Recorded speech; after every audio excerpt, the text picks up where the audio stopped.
Assalamualaikum, selamat pagi semua. Ceria kan hari anda? Senyum. Buka senyuman tu lebar-lebar. Buka lebar-lebar supaya orang lain pun senyum tengok kita senyum. Baiklah, dan pastinya hari ini kita nak bawakan kepada anda perkongsian yang menarik sepanjang 1 jam ini. Ya. Hari ini dah hari Khamis, 12 Januari 2023. Macam terkejut je, Rina. Tak terkejut, tapi tak sangka hampir 2 minggu kita berada di tahun 2023 ini. Kan, laju. Betul, dan kita doakan semuanya perjalanannya baik-baik sahaja. Yep. Sebagaimana kita juga akan memberikan perkongsian yang baik juga untuk semua penonton Malaysia hari ini. Ya, tentunya Haziq dan Rina akan menemani anda selama 1 jam ni. Apa kata kita share dulu bagaimana keadaan cuaca dekat Malaysia hari ini. Memandangkan ada yang ambil cuti nak bawa family jalan-jalan. Mana tahu, kan? Time ni pula lah nak ambil cuti baru start sekolah. Tapi kalau tengok keadaan cuaca di Kanga, di Alor-Star dijangka hujan. Tapi di Petaling Jaya, Kota Baru, Kuantan, Ipoh dijangka cerah hari ini. Di Senai, di Putrajaya pun sama juga dijangka cerah, Rina. Ya, dan pastinya ia memudahkanlah untuk anda membuat sebarang urusan melihatkan kepada cuaca pada pagi ini. Namun ada tak kita tengok, tiada amaran ribut peti. Ribut peti, Alhamdulillah. Cuacanya baik-baik sahaja pada hari ini, ya. Ya, jadi itu cerita mengenai cuaca, tapi ada satu cerita mengenai gajah yang kita nak share dengan anda, di mana kita boleh play sikit video ni. Okey, ini antara situasi yang berlaku di Keluang Johor malam tadi apabila kelibat gajah ini merempuh kediaman di Keluang Johor. Kalau kita lihat sebelum ini kejadian ini pernahlah berlaku di Keluang juga apabila gajah-gajah ini merempuh penjara Keluang. Betul. Tapi kali ini sasarannya di kediaman. Saya percaya mungkin kerana nak mencari makanlah pada waktu dan ketika ini. Cuma kesianlah kepada pemilik kediaman kan dengan situasi musnahnya. Dia kesian kepada dua-dua belah lah, kepada pemilik kediaman, kepada manusia disebabkan kerosakan dan juga ancaman. Tapi untuk haiwan ni pula dikatakan mungkin gajah-gajah ni keluar disebabkan ada masalah tiada habitat, hilang habitat diorang. Mungkin kita ratah kan, bukit bukau, hutan apa semua, dan mencari makanan. Mereka mencari makanan. Disebabkan itulah mereka keluar dan tahu-tahu sampai ke kediaman. Mana tahu dalam rumah tu orang kata diorang ni boleh sense bau tau. Bau-bau makanan. Mungkin dekat luar tu pokok-pokok, rumput-rumput tu yang diorang cari dan sampai ke situ dan mengganggu kediaman di Keluang Johor malam Perkara tadi. ini ataupun situasi ini menggusarkan penduduk-penduduk yang berada di sekitarnya kerana mungkin mereka pun tak mahu kejadian ini berlaku. Mungkin perlu dilakukan sesuatu lah bagi memastikan situasi ini tidak berulang kembali. Ya, semakin banyak sebenarnya kita tengok cerita-cerita sebegini berlaku. Tapi apakah puncanya? Mungkin satu hari nanti kita akan bawa lah topik tu di Malaysia. Sebab ini topik dia memang sangat-sangat best. Okey, topik yang kita nak bawakan kepada anda hari ini adalah mengenai, kita nak gamit kembali nostalgia kita. Gamit masa zaman kita sekolah lah, masa Rina sekolah lah. Ya. Berapa duit belanja dapat? Okey, kalau seingat saya waktu zaman sekolah rendah, saya bawa daripada 70 sen ke RM1. Okey. Bila masuk sekolah menengah, sebab sekolah menengah ni kita tahu kadang-kadang sampai lewat petang, kelas dan aktiviti kokonya, kadang-kadang tu dia boleh membawa RM2 ke RM3. Tapi saya percaya sekarang ni berbeza.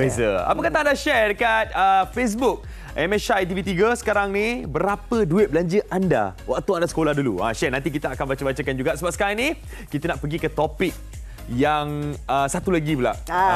Ini perkara yang berlaku di Mekah. Betul. Di mana kabarnya ada tumbuh-tumbuhan hijau hidup segar di padang pasir. Ada pelbagai persepsi dan juga pandangan yang diberikan. Tapi untuk mendapatkan pandangan yang lebih tepat, kita nak kongsikan bersama dengan Haziq. Ya, kita jemput sekarang ni Ustaz Muhammad Abdullah yang berada di Subang katanya. Assalamualaikum Ustaz. Assalamualaikum Ustaz. Waalaikumsalam warahmatullahi wabarakatuh. Ustaz, ada sarapan Ustaz? Warahmatullahi wabarakatuh. Dah sarapan Ustaz? Dah. Alhamdulillah. Okey Ustaz, viral gambar video di negara Arab, orang kata gurun pasir dah menghijau. Tumbuh-tumbuhan hijau ada dekat situ. Jadi tular gambar-gambar tu dan dikatakan tumbuh-tumbuhan tu, kalau kita baca artikel, memang dah dirancang sebenarnya untuk tanam tumbuh-tumbuhan kat situ, pokok-pokok semua. Adakah memang betul sebenarnya Ustaz? ataupun disebabkan perubahan iklim? Hujan, panas. Silakan Ustaz. Okey, kita boleh tengok daripada dua sudut memang. Yang pertamanya iaitu daripada sudut mana perubahan cuaca di sana. Jadi beberapa kali juga saya berada di Mekah. Saya berada di Mekah, saya melihat bagaimana maknanya kawasan-kawasan pegunungan di Arab Saudi itu dah mula menghijau. Maksudnya ini yang dalam hadis Nabi SAW sebut, la taqumus sa'ah hatta ta'udul ardul arab marujun wa anhara. Mana tidak akan berlaku hari kiamat sehinggalah pada bumi Arab itu menghijau dan tumbuh juga air, perairan lah, maknanya sumber-sumber air. Jadi kalau kita lihat kat sini dia ada dua cara memandang. Yang pertamanya secara semula jadi. Dan memang pelik kita tahu bahawa semenanjung Tanah Arab ni kawasan yang kering, kawasan yang memang tak ada pertumbuhan tapi menghijau kerana maksudnya perubahan cuaca yang agak pelik yang berada di sana. Okey, yang keduanya adalah memang perancangan Arab Saudi itu sendiri, dia dah mula untuk menghijaukan bahagian tanah dengan teknologi yang ada. Maksudnya dia sudah cuba mencari satu sisi sumber ekonomi untuk rakyatnya daripada sudut yang lain, iaitu dengan cara dengan tanam-tanaman dan juga dengan ternakan.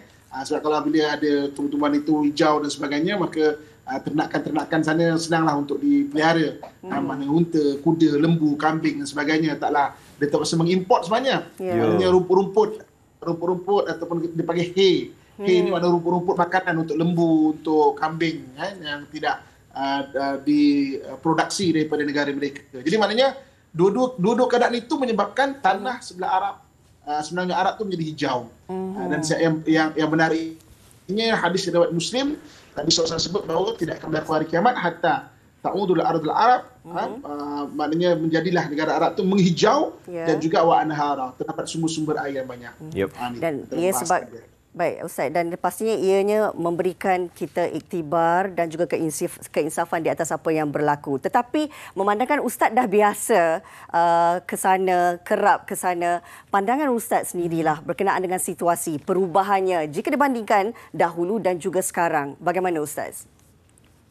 Okey, daripada kita boleh tengok dari berbagai sudut. Pertama sekali daripada sudut maknanya orang Arab ni memang Allah bagi rezeki dia, negara dia ada minyak, maknanya sumber free tu banyak dekat negara dia, dan dia antara pengeluar minyak yang terbesar juga di dunia ini. Jadi dulu hanya berlega kepada kekayaan-kekayaan yang dikumpul oleh maknanya raja-raja mereka, tapi sekarang raja mereka tu telah menterjemahkan dan merakyatkan maksudnya kekayaan itu dengan buat bangunan, kota-kota yang indah, kota-kota yang baru dan sebagainya. Maksudnya itu antara hotel-hotel yang besar, hotel mewah. Dulu kalau kita tengok bukan tak kaya juga, tapi banyak hotel saya tu je lah. Tapi sekarang ni pembangunan, perancangan Hatta Kota Mekah sendiri, maknanya satu pembangunan yang luar biasa sebenarnya. Dan yang keduanya iaitu maksudnya apabila kita tak nafi bahawa asimilasi budaya, apabila orang-orang Arab terutamanya bahagian-bahagian orang-orang atasan dia menerima didikan daripada barat. Jadi sedikit sebanyak cara pemikiran mereka juga maknanya ada pengaruh barat yang nak melihat maknanya kemajuan tu ala-ala barat lah sebenarnya. So, kita tengok macam mana ada wujudnya maknanya hiburan-hiburan yang sebelum ni memang kita pelik lah, takkan ada wujud di sana. Hiburan, ada kelab malam, ada apa semua. Jadi maknanya agak mengejutkan juga. Jadi di samping itu maksudnya antara lain yang saya tengok maknanya cara berfikir mereka pun agak berbeza daripada dulu. Yang lebih sebenarnya banyak orang Arab yang saya tengok sekarang ni dari sudut penghayatan Islam juga sudah maknanya ada kelonggaran ataupun dah mula tidak begitu begitu kuatlah pada saya. Banyak apa yang saya melihat.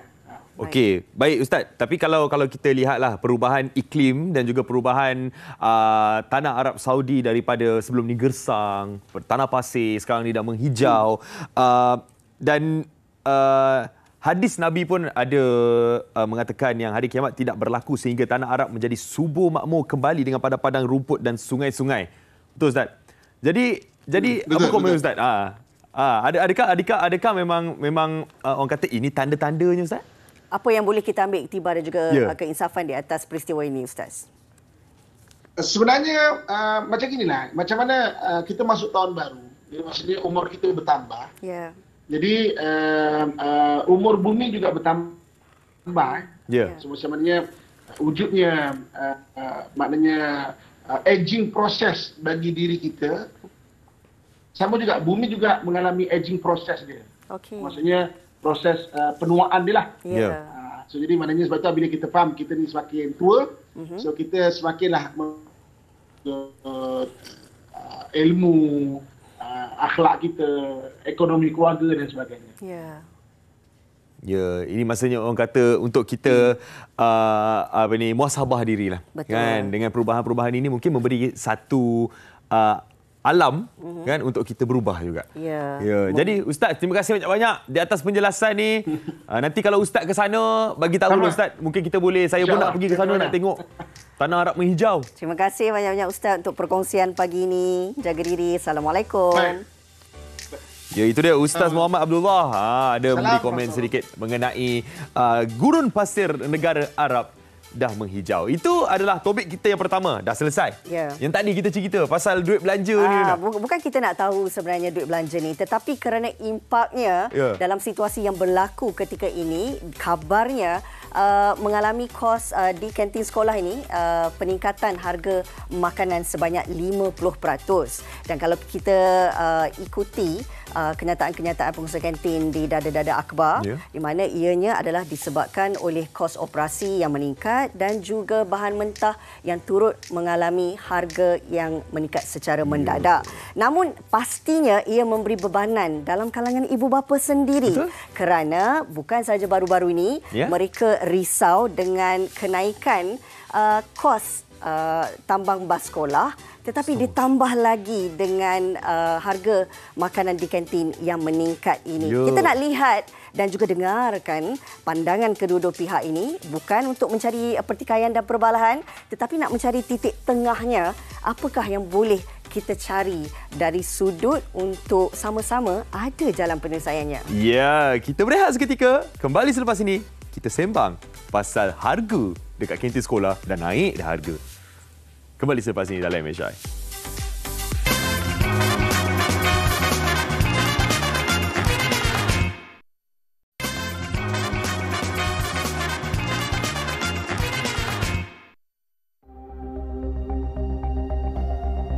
Isu kenaikan harga makanan di kantin sekolah semakin hangat diperkatakan selain memberi cabaran baru kepada ibu bapa, terutama keluarga yang kurang kemampuan. Sesi pembukaan sekolah minggu lalu menyaksikan peningkatan harga makanan sehingga 50% susulan peningkatan harga barang mentah di pasaran.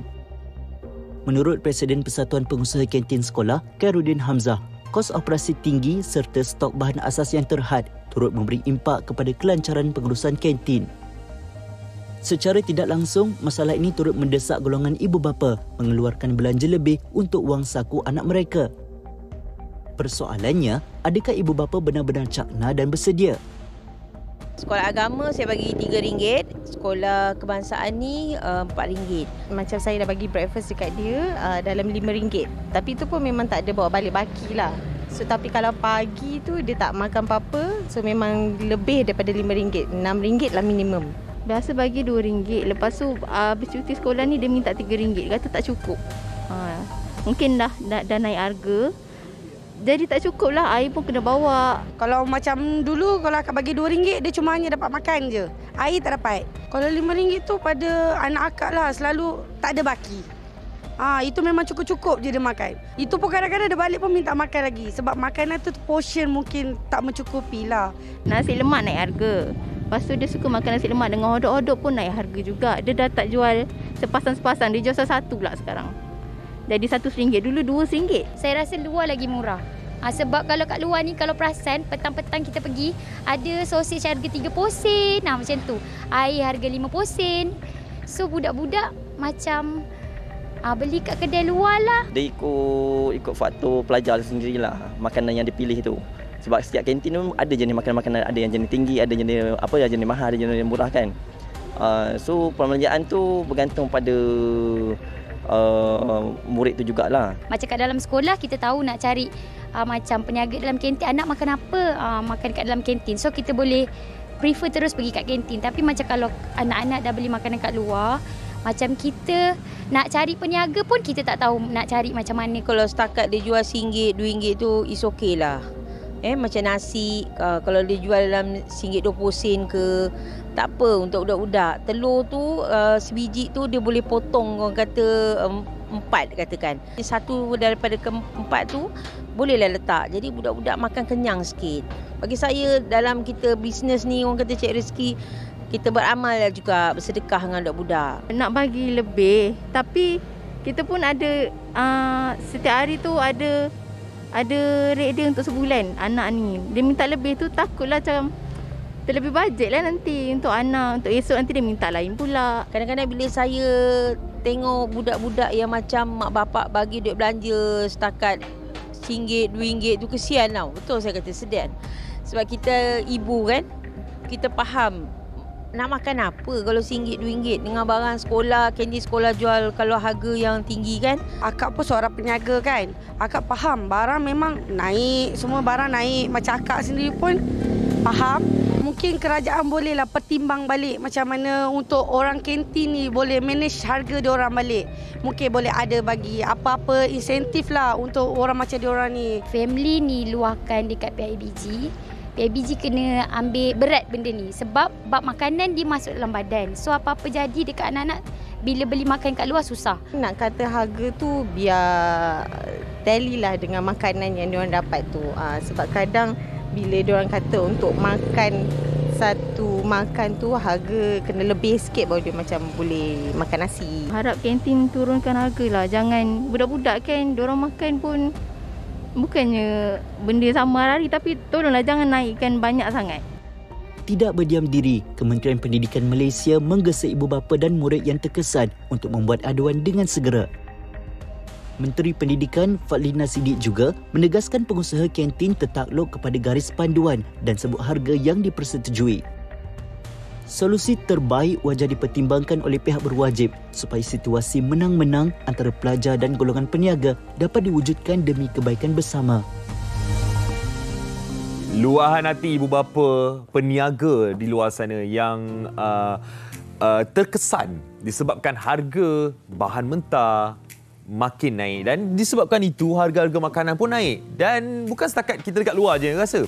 Di sekolah, di kantin sekolah, harga makanan pun naik. Macam Medina cakap tadi, 50% kenaikan tu dan disebabkan itu mungkin kanak-kanak, murid-murid semua tak mampu.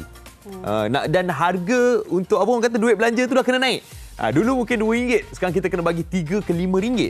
Ini antara bebanan yang perlu ditanggung oleh ibu bapa. Betul? Tapi kita nak dengarkan luahan kedua-dua pihak ini. Jadi untuk itu bersama kita di studio pagi ini, di sebelah saya nak perkenalkan Puan Siti Normah Mat Desa, Setiausaha PPKSM, Persatuan Pengusaha Kantin Sekolah Malaysia. Selamat datang. Terima kasih. Kita juga bersama Waalaikumsalam warahmatullahi. Kita juga bersama dengan Cik Suhaimi Muhammad Dasir, mewakili golongan ibu bapa selaku yang di-Pertua PIBG Sekolah Menengah Kebangsaan USJ 13. Terima kasih bersama kami di Malaysia hari ini, pagi ini. Hari ini berdebat lah kan. Pihak ibu apa, pihak kantin. Lah, tak adalah sebenarnya. Kita nak berborak, kita nak bersembang sebenarnya mengenai harga makanan di kantin sekolah semakin naik. Kita mulakan dengan Puan Siti Normah lah kan. Memang benar ke dakwaan yang memang harga di kantin sekolah naik sehingga 50%? Dan disebabkan dan perkara itu terjadi disebabkan harga bahan mentah, harga-harga kos operasi, overhead semua tinggi. Terima kasih. Berkenaan dengan kenaikan harga makanan dekat kantin sekolah ni, ini isu setiap tahun. Setiap tahun akan ada isu yang sama, yang mana ibu bapa akan mengadu yang harga makanan di kantin sekolah mahal. Dan of course harga makanan yang tak sepadan dengan kualiti makanan lah. Ini isu biasa yang kita hadapi setiap tahun. Mungkin tahun ini kita rasa lebih lagi kerana kita dapat lihat ada sesetengah sekolah yang mungkin kenaikannya hampir 50%. Kan? Bukan semua sekolah. Bukan semua sekolah. Dia sebenarnya kenaikan harga makanan ni di kantin sekolah ni yang naik melibatkan tender-tender baru. Tender-tender baru yang mana mereka meletakkan harga mengikut harga pasaran semasa lah, harga barang mentah yang semakin tinggi dan tidak terkawal ni. Bila dia masuk tender, harga tersebut dia letak sesuai dengan harga semasa. Jadi kantin-kantin yang inilah yang kelihatan naik harga dia. So mana yang pengusaha kantin yang sebelum, maknanya yang sudah berada di kantin tersebut, mereka masih berada pada harga yang sama. Maknanya kalau mereka berada di kantin tersebut pada tahun 2021, mereka masih kekal pada harga 2021 sehingga ke tahun inilah 2023. Jadi kenaikan harga ni berlaku pada sekolah-sekolah yang mengambil penenda baru. Jadi mereka meletakkan harga baru mengikut harga pasaran. Ini sebenarnya yang sedang berlaku sekarang. Baik, itu pemahaman yang dapat diperjelas oleh Puan Siti Normah. Sudut pandang Encik Suhaimi sendiri kan mewakili golongan ibu bapa, adakah ianya turut berlaku di sekolah yang mana Cik Suhaimi selaku yang dipertua, adakah situasi ini berlaku dan apa yang sebenarnya merungsingkan pihak ibu bapa dengan kenaikan harga tersebut? Terlebih dahulu saya ingin ucapkan terima kasih kepada Malaysia hari ini kerana menjemput kami lah. Sama-sama. Itu wakil kantin dan juga wakil PIBG. Tapi sebelum kita bercerita berkaitan harga barang ini, ingin saya luahkan sedikitlah. Luahkan jedain sikit ya. Kami melihat sebagai PIBG apabila pihak pengurusan sekolah memilih pengusaha kantin. Tetapi untuk memilih pengusaha kantin ini tidak melibatkan PIBG. Hanya melibatkan pihak sekolah. Okey. Tetapi bila ada masalah itu dicurahkan kepada PIBG untuk menyelesaikan. Jadi saya sebagai wakil PIBG ni, saya amat berharap agar KPM atau pihak yang berkaitan melihat isu ini dan membenarkan PIBG atau wakil untuk berada sekali di dalam rundingan untuk pemilihan tu. Kami bukanlah untuk macam nak mengganggu urusan itu, tapi kami ada wakil, jadi kita tahu siapa pengusaha itu, apa maksudnya, kita dari awal kita dah tahu dah perjalanan tu. Kan? Sebab kalau kita tengok tender ni kemungkinan 2 tahun. Dalam masa 2 tahun tu harga dia, contoh dia berubah. Berubah kan. Kita letak harga sekarang contoh RM1. Kan? Tapi untuk tahun hadapan tu harga dia dah berbeza. Takkan kita masih nak menentukan harga RM1 tu. Kan? Dan macam harga, macam puan kata, harga mahal dan memang kita tidak nafikan. Kan? Dengan keadaan ekonomi semasa. Kan? Semua barang naik. Kan? Kantin pun tak dapat subsidi. Jadi macam mana dia nak memberi harga yang murah? Sudah tentunya Encik Suhaimi sebagai yang dipertua PIBG mengambil tahu mengenai isu ni. Dan tahulah juga anggaran perbelanjaan kanak-kanak sekarang ini di sekolah. Murid-murid, berapa anggaran duit belanja yang dibawa oleh murid-murid sekarang di sekolah? Dia anggaran dia lah kalau sekolah rendah ya. Saya rasa sekolah rendah ni sekarang paling minimum pun kena ada RM3 lah. Minimum RM3. Sebab kalau kita lihat macam makanan, mungkin nasi RM1.50 atau mi goreng RM1.50, air mungkin RM1, ataupun dia nak beli benda lain. Tapi dalam lingkungan itu di sekolah, belum lagi tiba-tiba mungkin dia koko lah. Ada koko lagi ke kan. Tambahan. So sehari mungkin boleh sampai ke RM10. Memang boleh sampai. Tidak dinafikan. Itu untuk seorang. Bayangkan kalau ada 2-3 anak. Masya Allah. Di sekolah rendah, di sekolah menengah kan. Kan ibu bapa pula gaji tak naik-naik kan. Lebih kurang macam itulah. Itu lagi runsing tu. Saya. Bila kita melihat bahawa situasi ini berlaku kan, pastinya bukan sahaja dalam kalangan ibu bapa yang berdepan situasi yang merungsingkan mereka, tetapi golongan pengusaha juga mungkin agak sukar untuk membuat keputusan. Kita tidak mahu bahawa perniagaan ini mendatangkan rugi dalam masa yang sama. Kita juga tidak mahu membebankan murid dan juga ibu bapa. Ini antara permasalahan yang sering dihadapi oleh pengusaha. Apatah lagi Puan Siti sendiri seorang pengusaha kantin kan. Jadi berdepan dengan situasi ini, bagaimana sebenarnya nak memastikan agar kompromi itu dapat berlaku di mana kita tidaklah melihat pengusaha itu akan rugi dan dalam masa yang sama tidaklah membebankan ibu bapa. Betul. Okey, di sinilah beberapa cakap perkara atau solusi kita perlu dapatkanlah untuk atasi isu kenaikan harga ni, ataupun kita mungkin dapat cari satu titik penyelesaian untuk kita atasi kenaikan harga ni yang tetap akan berlaku. Tahun hadapan, tahun-tahun akan datang tetap akan berlaku. Kalau kita bandingkan zaman kita bersekolah daripada bawa belanja 50 sen, RM1 dan sekarang anak-anak kita dah kepada 5 ke 10 ringgit. Jadi perkara ni kita kena dapatkan satu penyelesaian lah. Okey, kalau dari pihak pengusaha kantin sendiri, apa yang diperlukan untuk menyelesaikan situasi ini? Betul. Okey, apa yang kita harapkan daripada kerajaan lah, kerajaan dari segi bagaimana kita nak mengawal kos operasi. Kos operasi dari segi bahan mentahnya, kos operasi untuk kita kendalikan sebuah kantin sekolah, dari segi pekerjanya, kos gaji pekerja yang sekarang pun dah akan bermula dengan gaji minimum. So itu adalah kos tambahan yang perlu ditanggung oleh pengusaha kantin juga. Itu adalah kos.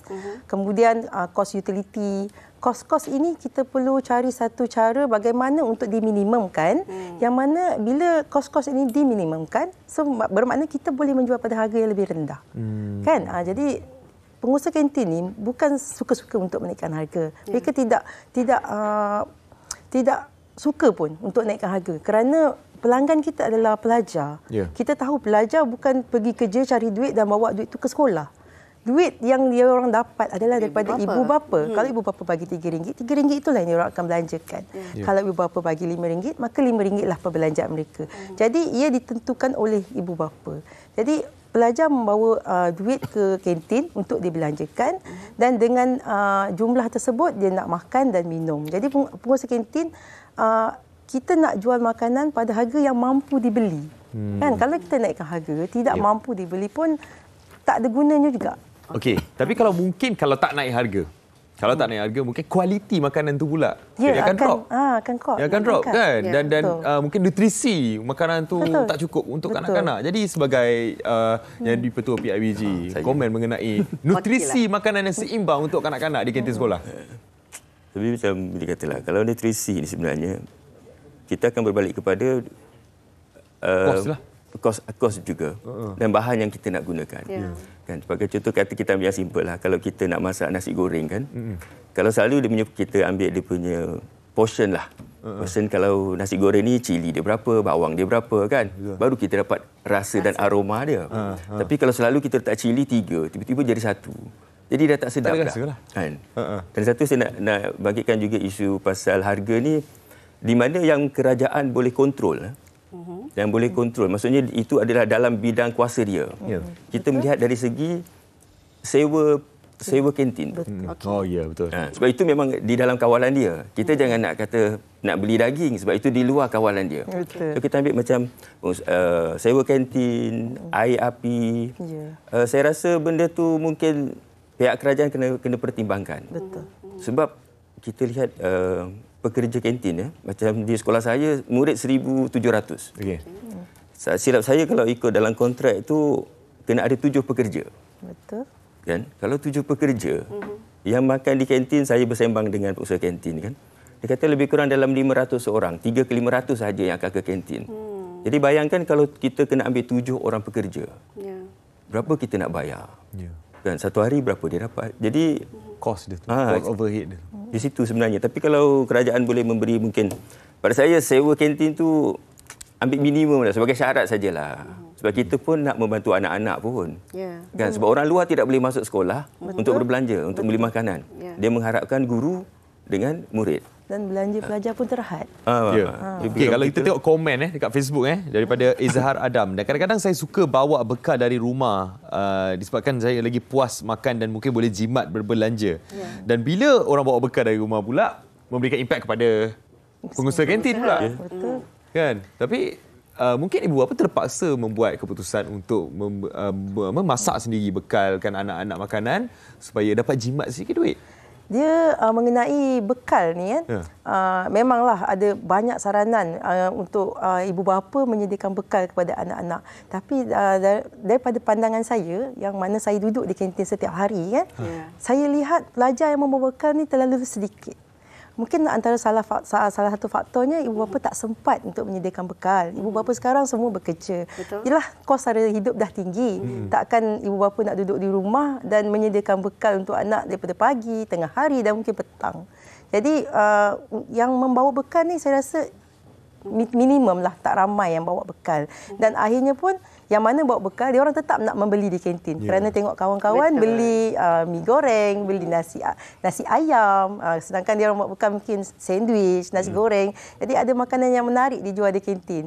Jadi mereka tertarik untuk membeli juga di kantin. Jadi secara tak langsung mereka tetap perlu bawa duit belanja lah ke kantin sekolah untuk membeli makanan.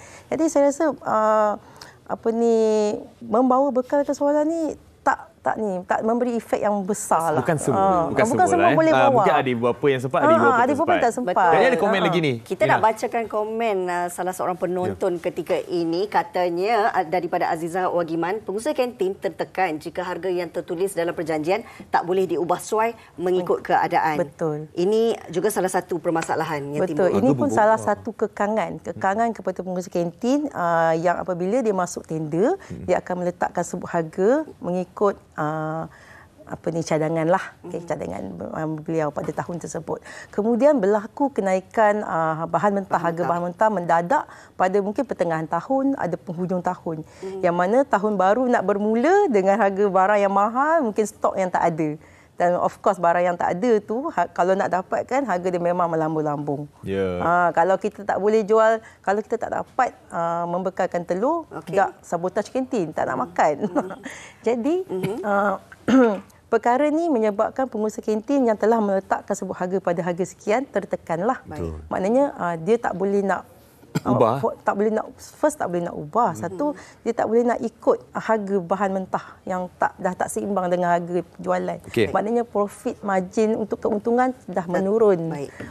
Malah ada yang turun lebih negatif daripada harga modal. Lagi impak dia nampak lah. Jadi perkara ni dia bawa berbincang dengan pihak sekolah, mungkin pihak PIBG untuk perbincangan. Dan kadang-kadang perbincangan ni ada yang berjaya, ada yang tidak berjaya juga. Maknanya terpaksa terus dengan harga yang sama. Antara satu komen ini kira macam antara solusi lah kan daripada Syahidatul. Katanya voucher dan subsidi untuk pengusaha kantin dalam mendapatkan bekalan bahan mentah mungkin boleh dipertimbangkan, atau kita boleh standardize menu kantin sekolah agar bajet pengusaha kantin boleh dirancang dengan lebih baik. Itu pula daripada PIBG sendiri. Adakah memang perlu untuk kita standardizekan menu-menu dekat kantin sekolah ni? Kita nak standardize ni rasanya tidak boleh lah pada saya lah. Benda-benda ni makanan subjektif. Selera. Subjektif. Kan? Kita pergi ke pekan mungkin dia nak spaghetti kan. Betul. Mungkin di kampung dia nak nasi lemak. Jadi kita tidak, saya rasa tak relevan lah benda ni.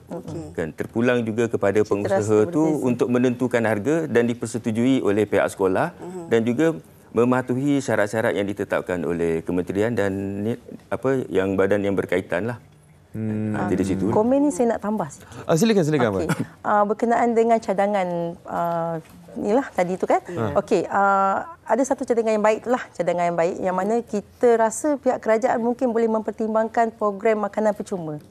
Program makanan percuma ni bermakna kerajaan memberikan satu peruntukan kepada sekolah untuk membekalkan makanan kepada pelajar yang terpilih atau yang bersasar lah. Seperti RMT tapi diperluaskan ke sekolah menengah.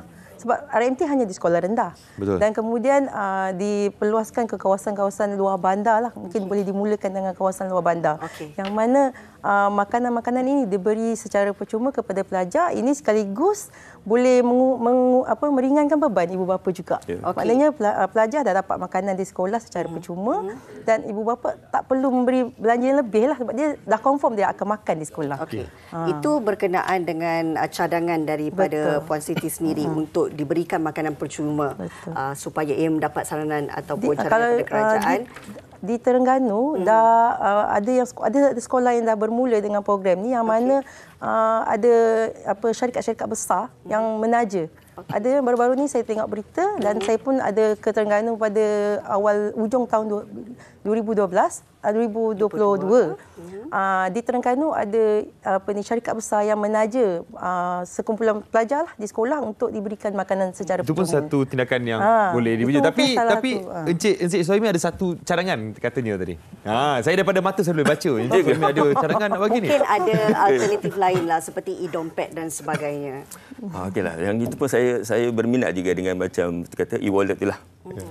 Kita ada sebenarnya di Petali Perdana ni ada satu sekolah, kalau tak silap saya, SK Taman Universiti saya rasa lah.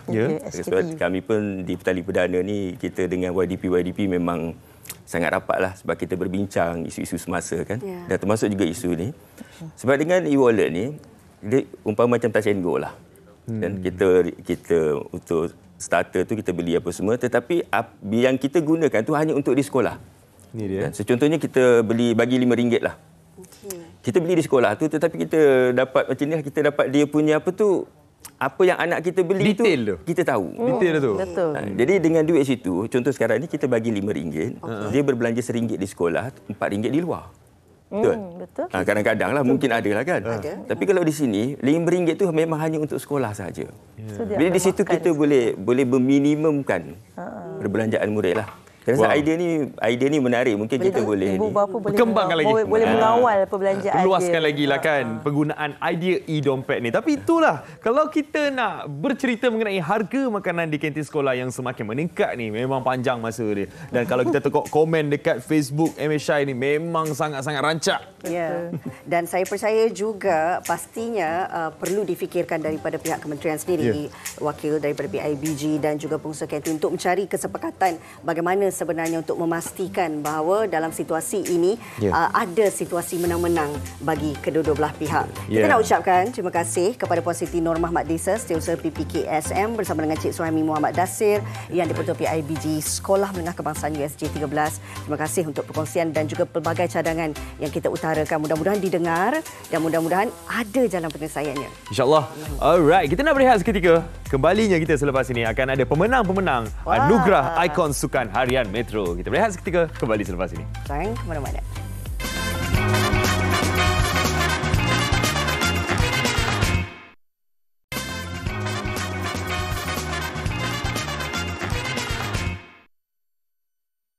Setinggi tahniah diucapkan kepada pemenang anugerah ikon sukan harian Metro. Terima kasih. Terima kasih. Terima kasih semua. Always play for your country. The country comes first. Al-Jufri Jamari. Dan terima kasih kepada semua sekali yang sentiasa ada bersama saya ketika saya jatuh maupun... Teruskan sorakan padu anda untuk industri sukan tanah air. 8 kategori dipertandingkan di anugerah ikon sukan harian Metro. Dan antara pemenangnya ada bersama dengan kita hari ini. Dan ini yang kita nak kongsikan. Kita pun dah rasa kehangatannya bersama dengan pemenang-pemenang. Dan juga kita nak mengalu-alukan kehadiran. Yang pertamanya sekali Encik Abdul Manan Abdul Samad, pengarah projek Anugerah Ikon Sukan, pengarah berita kanan sukan dan hiburan. Terima kasih kerana bersama kami hari ini. Ini dia pemenang-pemenang kita, Haziq. Kita ada Shalin Zulkifli yang merupakan pemenang anugerah kategori khas ya. Anugerah Ikon Sukan Legenda. Dan pemenang kereta elektrik. Al-Jufri Jamari, pemenang anugerah ikon sukan terbaik dan ikon sukan lelaki hari ini, Breakthrough. Wow. Tahniah. Pertamanya sekali ucapan tahniah juga kepada Metro Harian Metro kerana saya percaya ini antara anugerah berprestij dalam sukan yang berjaya dilaksanakan. Dan pastinya nak ceritakan sikitlah dari segi pencapaian yang dapat memberi pengiktirafan kepada atlet-atlet kita. Okey. Alhamdulillah semua berjalan lancar, kerja keras selama setahun daripada semua departmen jabatan di Media Prima. Dan alhamdulillah juga kami mendapat respon yang sangat positif daripada penggiat-penggiat sukan, penaja-penaja kami seperti penaja utama Gardenia Breakthrough, penaja bersama CIMB, rakan penaja UKM. Dan juga actually yang menariknya pasal AIS, even mampu menarik orang luar seperti golongan perempuan, kanak-kanak pun diorang tertarik sebab malam keputusan itu agak unik. Ada menggabungkan sukan dan hiburan, ada sketsa. Orang cakap happening. Ada acara red carpet tu. Red carpet. Itu yang mahal untuk nampak sisi lain atlet lah. Sebelum ni atlet pakai sukan. Yes. Ini semua anggun berbusana. Lepas tu yang lelaki handsome botai. Yes. Dan benda tu memberikan satu anjakan lah supaya tahun depan akan ada lagi. Setiap tahun lah kalau boleh ada anugerah ni Dan untuk atlet pun sudah pastinya rasa dihargai apabila datangnya anugerah-anugerah seperti ini. Lagi-lagi Shalin Zulkifli yang memang kalau kita tahu memang legenda. Ya, legend ni. Memang patut diberi anugerah ni. Kan? Jadi setelah usaha daripada mula Shalin Zulkifli berada dalam arena bowling sampai ke sekarang mendapat pula anugerah ini. Adakah satu orang kata perjalanan yang berbaloi? Alhamdulillah perjalanan memang berbaloi sebab yalah walaupun kau tak dapat anugerah ni pun sebab kita berbakti untuk negara kan. Betul. So memang ni sebagai tambahan lah, tambahan. So dari segi apa? Kita rasa dihargai macam yang cakap tadi. Sebagai atlet kita rasa dihargai. Tiap-tiap anugerah yang seorang atlet terima ia sebagai pembakar semangat kami untuk lebih berjaya dan untuk menang lebih untuk negara. Saya suka komen Shalin Zulkifli lepas menang. Kan? Kalau negara panggil, kan, kalau Malaysia panggil wakil Malaysia, itu memang kita kena pergi. Kan? Itu semangat yang perlu dibawa, saya percaya. Malaysia come first. Malaysia come first. Sebab sebagai seorang atlet itu tanggungjawab kita untuk mewakili negara. Betul. Memang kalau Malaysia panggil saya pun saya pergi. Cara apa tu? Tapi tak tahu cara apa. Saya tak tahu nak main apa lah. Tak main lah. Okey, kita bersama dengan Jufri yang menang dua kategori utama ikon sukan terbaik dan juga ikon sukan lelaki Gardenia Breakthrough dan satu lagi pemenang kereta elektronik. Mungkin ini adalah satu pengiktirafan yang bagi saya lah, saya melihat ia sebagai satu pencapaian di waktu anda mengumumkan untuk bersara daripada dunia persilatan, yang saya percaya juga kadang-kadang dalam kalangan peminat ni rasa macam betul ke ni? Dah tak berhenti kan? Mungkin sedikitlah daripada kemenangan ini bagaimana rasanya? Ya, sebab saya hampir dah 15 tahun untuk kita memartabatkan satu sukan tu. Kalau ikutkan saya ni asalnya pada umur 9 tahun saya ni atlet diving, Pahang. Asalnya. Itu asal usulnya. Ya, asal usulnya.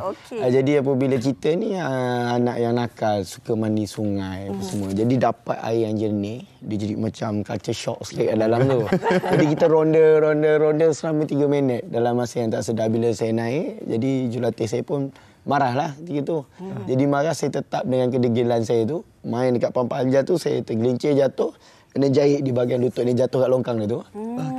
Dan jahit 7. Jadi kat situ saya diberhentikan. Jadi saya ni jiwa sukan saya kuat. Kerana arwah bapa saya ialah seorang guru silat. Dan mak saya, ibu saya adalah seorang atlet netball. Jadi jiwa sukan tu, darah tu memang dah ada. Jadi saya pun terus bertanya pada diri saya, saya melihat semua sukan. Waktu tu dengan ibu dan saudara mara, dia sukan, dia kata, baik apa kata kita main takraw ataupun silat, sukan Melayu kan? Ya, betul. Jadi saya pun berjiwa besar. Jadi saya bukan sahaja hanya seorang atlet, akan tetapi saya memikul tanggungjawab yang besar, iaitu untuk memartabatkan satu sukan tu supaya ianya jadi terkenal. Jadi akhirnya dengan award ini yang saya dapat 2 hari yang lepas, ini satu mengangkat nama silat di dalam Malaysia dan di luar negara. Jadi di seluruh Central Asia mengucapkan tahniah kepada saya, pemilik-pemilik saya di sana dan juga di negara barat sendiri. Diorang pun dah banyak program tahun ni yang saya kena diorang datang dan saya kena buat, iaitu mungkin dari segi bengkel silat olahraga untuk kita memperkembangkan lagi. Makin banyak kerja lah. Makin banyak kerja. Makin letih. Tapi demi Malaysia. Itu sahaja. Sebab kami ni atlet bukan bekerja macam orang biasa kan. Kami memang perlu ada tanggungjawab yang besar.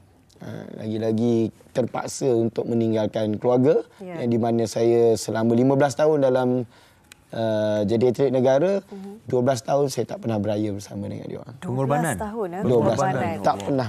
Itu pengorbanan Al-Jufri sendiri. Baik. Kalau Shalin, pastinya ada liku-liku yang dilalui sepanjang bergelar atlet sukan bowling ini kan, yang mana orang tak tahu. Orang lihat kejayaan kita, tetapi orang tak tahu cabaran yang kita lalui. Oh, memang banyak macam Jufri cakap tadi, cabaran. Salah satu dia memang kami pun dalam bowling pun sama juga. Kadang masa raya tu memang tak beraya dekat Malaysia lah. So nasib baik saya rasa pasangan kami kira faham lah tentang komitmen kami sebagai seorang atlet. Dan macam Shalin juga, macam Jufri juga, banyak injuries juga towards the end tu. surgery dekat kaki. Tetap ada Tetap ada. Sebab kita overuse. Kita banyak pakai muscle kita lebih daripada orang biasa. So kita push the limits. So memanglah lepas 15 tahun, lepas 30 tahun mesti kau hantar kereta pun kena servis, kena overhaul lah. So lebih macam tu lah. Kita pun kena overhaul juga. Tukar part orang kata kan. Tapi bezanya kita dengan kereta ni, kita ada semangat yang besar lah.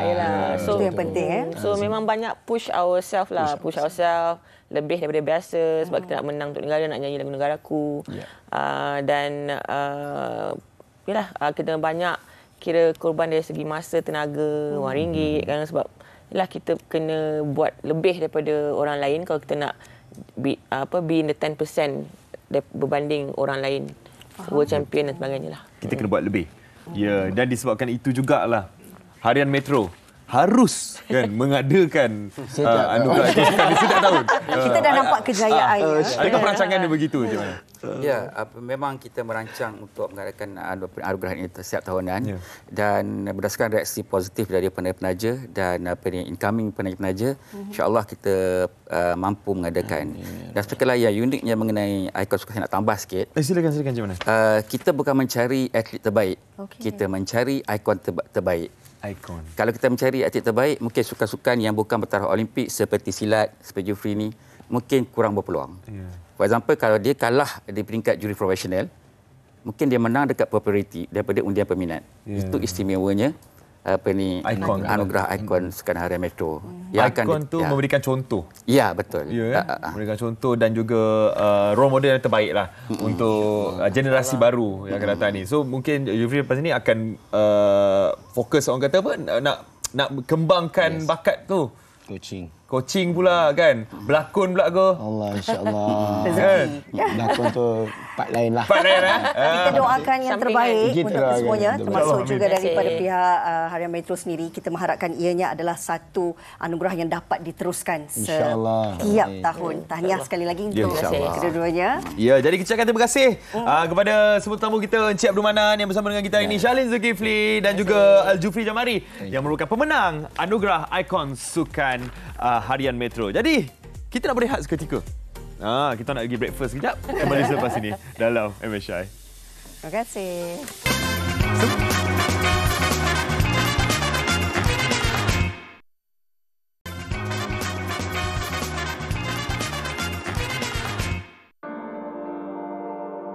Ahli biologi marin di Argentina telah menyelamatkan 2 ekor penyu dalam kajian misi pemeliharaan haiwan di Fundación Mundo Marino. Penyu yang terperangkap dalam jaring ikan itu didapati telah membuangkan najis plastik yang dimakannya di laut. Penyu-penyu ini telah dipelihara selama 1 bulan bagi memberi peluang mereka menyah toksik segala plastik yang dimakan, memeriksa penyu itu berenang dan membantu diet pemakanan. Hujan lebat yang melanda California, Amerika Syarikat sejak 2 hari lalu mula menunjukkan perkembangan baik. Meskipun ramalan cuaca menunjukkan ribut mungkin melanda lagi. Hujan lebat itu telah menyebabkan peningkatan paras air sungai sekaligus memaksa ribuan penduduk tempatan berpindah. Ribut susulan dijangka berlaku di beberapa bahagian sekaligus menimbulkan kegusaran penduduk memandangkan kawasan itu berisiko banjir. Pelakon Hollywood kelahiran Malaysia, Tan Sri Michelle Yeoh telah dinobatkan sebagai pelakon Malaysia pertama yang memenangi anugerah Golden Globe yang berlangsung di Beverly Hilton, Amerika Syarikat, Rabu lalu. Aktris berusia 60 tahun yang sering melakar sejarah gemilang dan membanggakan Malaysia ini telah meraih anugerah pelakon wanita terbaik dalam filem musikal hasil keberkesanan filem lakonannya dalam Everything Everywhere All at Once. And all who are going on this journey with me forward. So thank you for believing in us. Thank you. Tindakan penyokong Malaysia yang memberikan penghormatan kepada pasukan Thailand selepas tamat aksi separuh akhir kedua Piala AFF 2022 Isnin semalam mendapat perhatian daripada pelbagai pihak. Lebih membanggakan apabila ia turut meraih pujian daripada Persekutuan Bola Sepak Antarabangsa FIFA yang menaik video berkenaan di laman Twitter mereka. Badan Bola Sepak Dunia itu menulis, perlawanan yang indah, penyokong Malaysia menunjukkan penghormatan kepada pemain Thailand selepas pasukan mereka tewas dalam Piala AFF. Rata-rata pengguna media sosial menganggap tindakan itu sebagai terbaik daripada Ultras Malaya, walaupun skuad Harimau Malaya tewas dan terkandas di pusingan separuh akhir.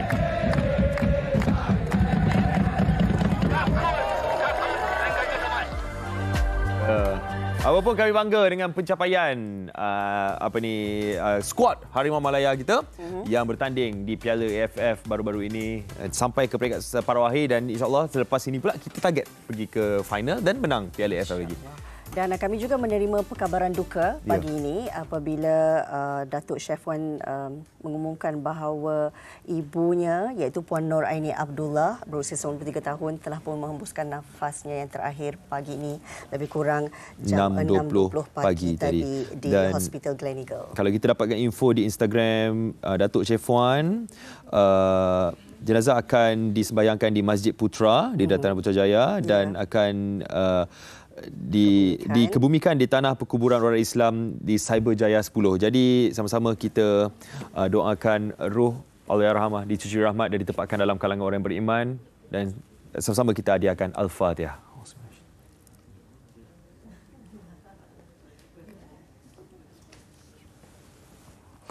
Amin amin ya rabbal alamin. Salam takziah untuk Datuk Chef Wan dan juga seluruh ahli keluarga di atas kehilangan ibunda tercinta. Ya, jadi itulah dia bersama dengan kami di MSI pada hari ini. Besok jangan lupa untuk bersama lagi dengan kami pukul 9.30 pagi, ada cerita mengenai main kutu. Kita nak tahu, dan yang pasti juga ianya dalam segmen Soal Wang, terus bersama kami di Malaysia hari ini. Terima kasih untuk anda semua yang bersama kami selama 1 jam ini. Jumpa lagi. Assalamualaikum. Bye-bye.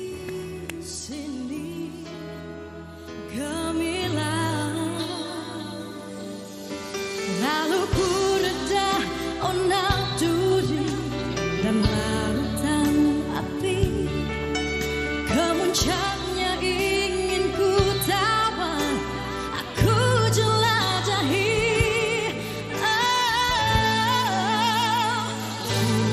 Di gemilang itu semakin pasti ku